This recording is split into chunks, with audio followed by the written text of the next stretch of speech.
Hi, welcome to a quick walk around video for our Jaguar XE. I do apologise, I've had to do the pictures and videos with a bit of light drizzle here. I've seen the car in the dry though, and it's really exceptionally clean and tidy, so nothing's being disguised here. Just getting behind on my advertising because of the weather.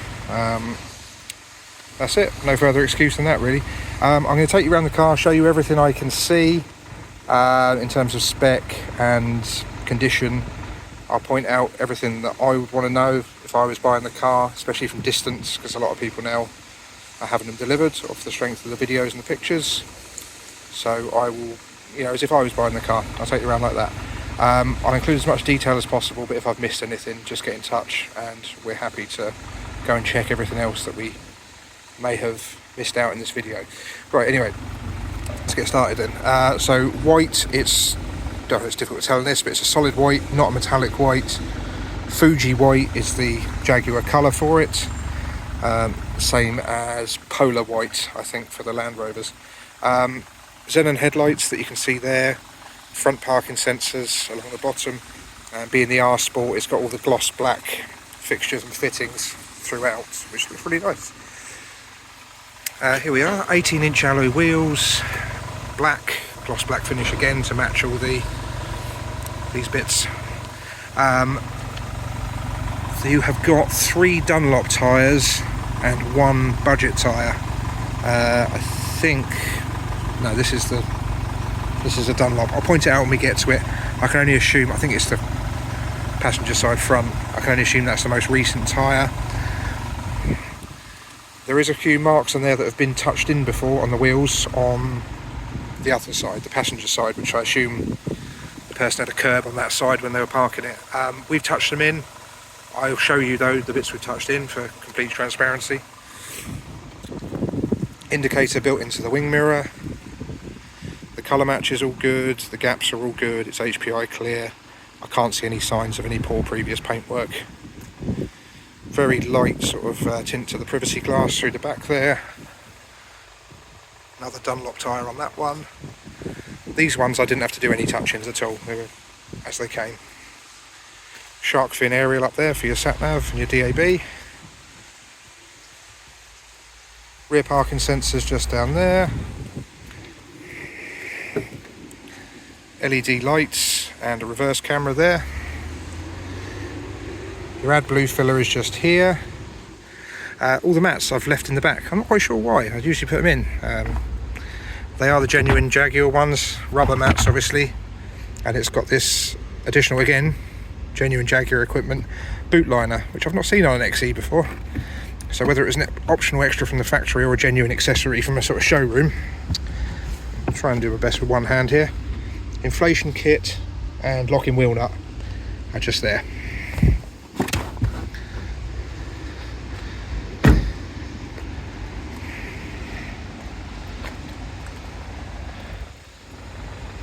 There, that's had some touch-ins just there along that top edge.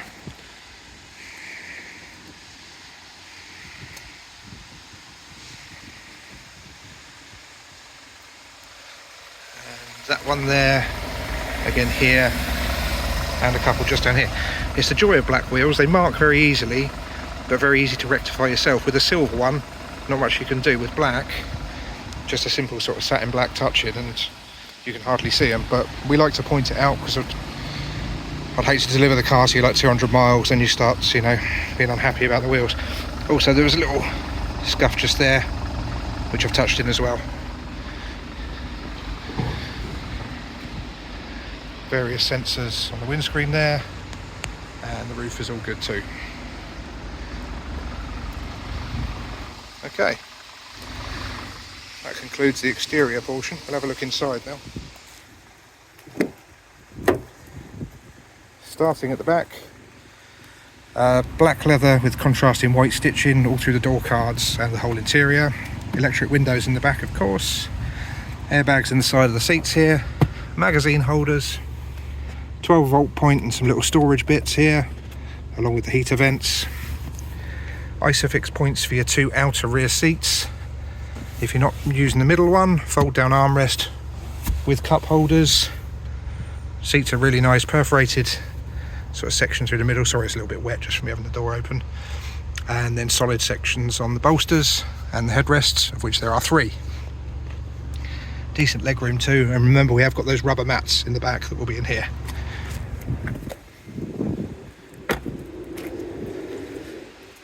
The other side is obviously much the same, but just so you've seen that everything opens and you can see it from all angles. All black headlining on the R Sports, which look great but are difficult to photograph for me. Look a bit indistinct.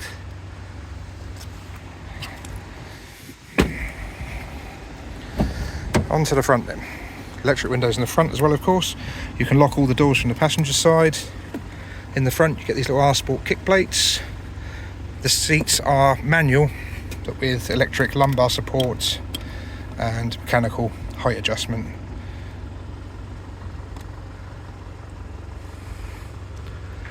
Stitched leather dash, airbag in there.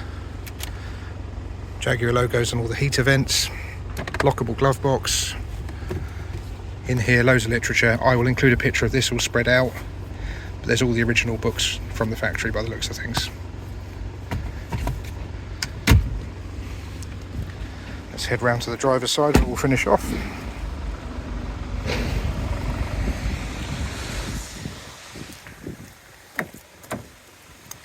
Right, so the driver's side, Meridian audio system, which on some option there, some models is an optional extra, on some it's standard. I'll have a check for that and put it on the advert for you. Electric mirrors, not folding, just electrically adjustable. 4 electric windows. You can lock the windows and the doors in one go from here. So that's your child locks if you like. Lock and unlock the whole car here. Same situation over this side with the kick plates, the height adjustment and the lumbar. Just about 0 signs of wear on the seat, maybe a little crease going through there if you're being very picky.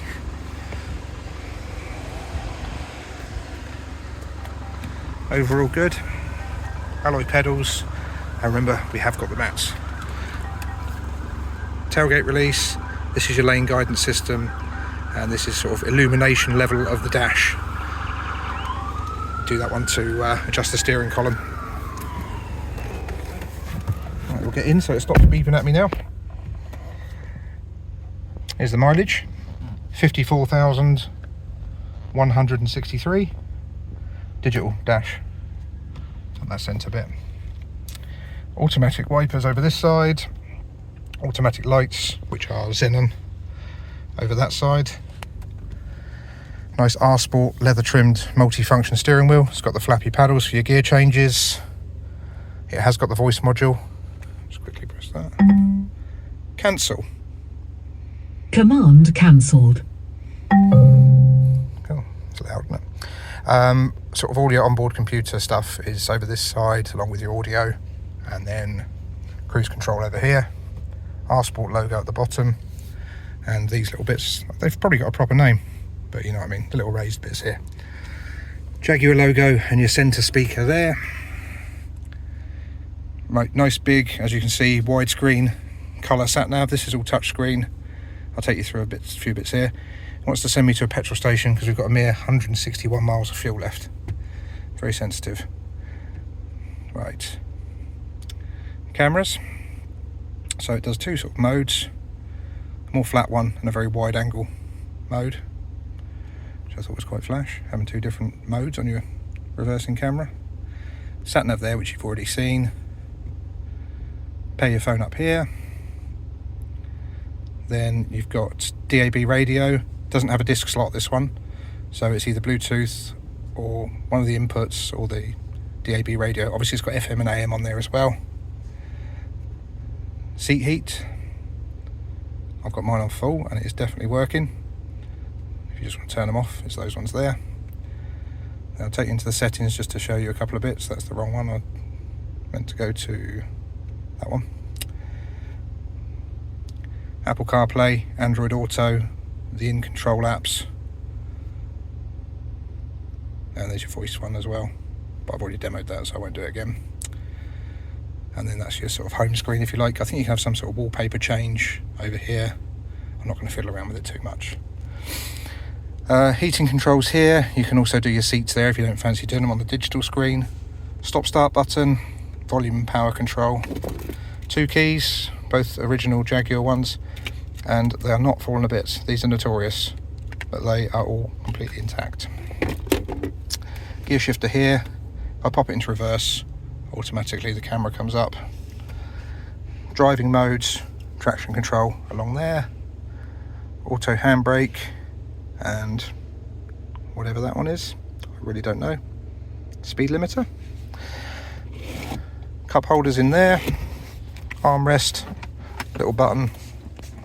12-volt point. Your SD cards in there for the nav, and then USB inputs just below that. If you can make it out, there's an airbag logo there, and there's another one there. LED illuminated vanity mirrors, sunglasses holder. These are the bits that relate to the in-control apps, so the SOS and this one, which on some models, I can't remember which and which haven't, you can do remote start and turn the heating on and that sort of stuff via the app. Alarm sensors, and then your microphone for your Bluetooth there, and this rather tasteful sort of low profile bezel rearview mirror. And that is everything I can see on the car. If I've missed something, please do give me a shout. I'll pop out and check for you straight away. I'll put on as many pictures as possible, and the interior, the exterior and the paperwork, along with this narrated walk around video. The idea is to give you a really transparent view of what the car is really like. Like I explained at the start, a lot of people having these delivered now. You leave us a small deposit, we get the car ready for you and run it up. If it's not as described, you can obviously reject it. We'll just come back home. If you like the car, you pay your money and we leave it with you. Nice and simple, but if you need it explained any further, please don't hesitate to call. Obviously, if you're doing it in the more, not old-fashioned way, the regular way, here we are, main road car site on the border of Fareham and Gosport. Loads of stuff to look at. The site is accessible 7 days a week, and obviously we have to advertise opening hours, but as a small two-man operation, we're not here during all of those opening hours, I'm afraid. So if you are really interested in the car and want to get in here, start the engine, potentially drive it, please do make an appointment before coming down, because I'd hate for you to drive 2 hours and then no one's here to accommodate you. So just stress that again, imperative that you do make an appointment if there's a specific vehicle you want to get inside. Okay, I think that's everything I've got to say, so thank you very much for watching.